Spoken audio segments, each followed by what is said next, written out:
mobile Android phone kha battery kha lo zung zung chung chang thu ziak te kan lo share to thina kha video angten mizo tonga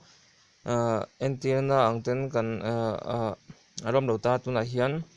iphone battery lo zung zung kha tlema lo ziam do nam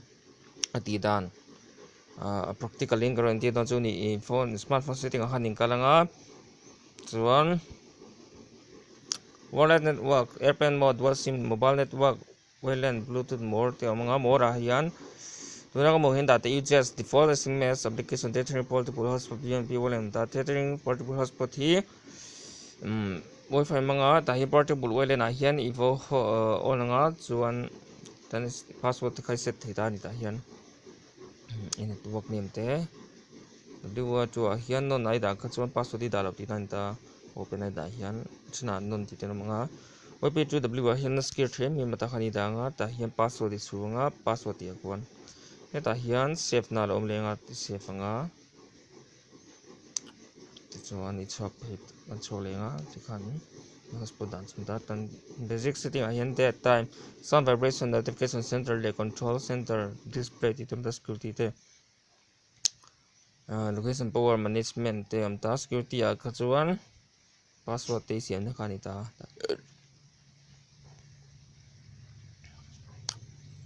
power management location te amta ti khan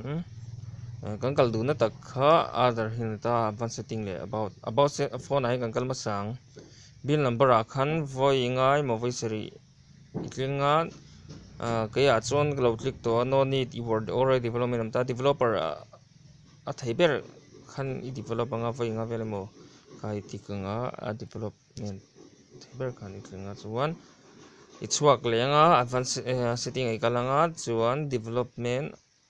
option izonga development suna kalu ta development soni lo na du tlang puya alo inof chuan yonanga chuan inglo zong chacharanga background process kha tira chuan standard limit in da tlang puya kha at most one process two process han do le danga ai sang apo du choni da thitani for engan danga tikhan iphone chu lo zung chilo zia thei ta ni iphone ram iti chak du chuan phone ram ti chak du chuan khami setting a han ni lu lenga system a khan application ai lu danga ta kan download bi ti khom ta lian the ma kha khan phone te ti bong thei ta ni a then hi chu memory card ta te kan suan phe ta ni running khan ta ta hin hi 1GB ram che free ta 1.2 ta hian I kalanga I kholo ti chak lo tu ti kha ti hian I stop anga stop khan ram khalo ti chak le ta iphone processor ka chena em to em chung lo ti hian kan lu in lo hian buin em to chung lo ti khan phone ram kha lo pung lenga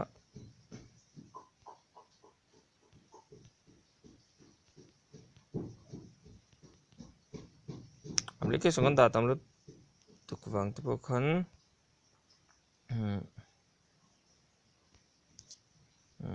phone te khalo ti mong ve thei ta ni he kan hong hian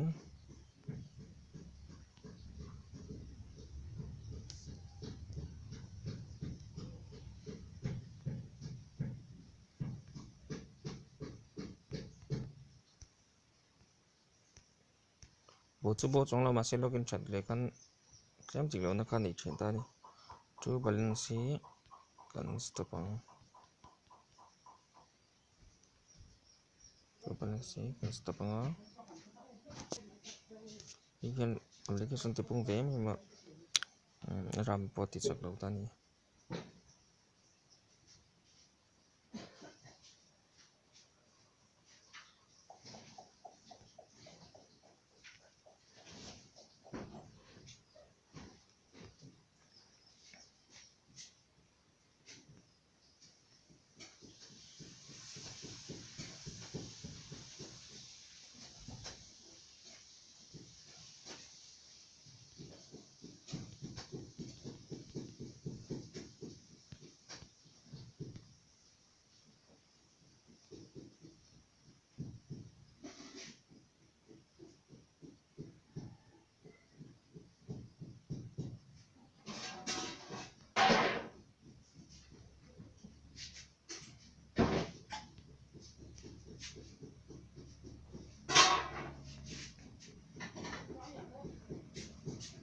khán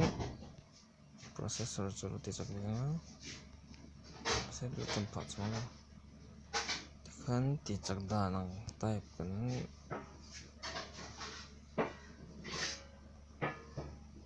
một thấy trong phần tao sẽ cần đầu tóc phát tăng tiếng khán tí mấy tôi này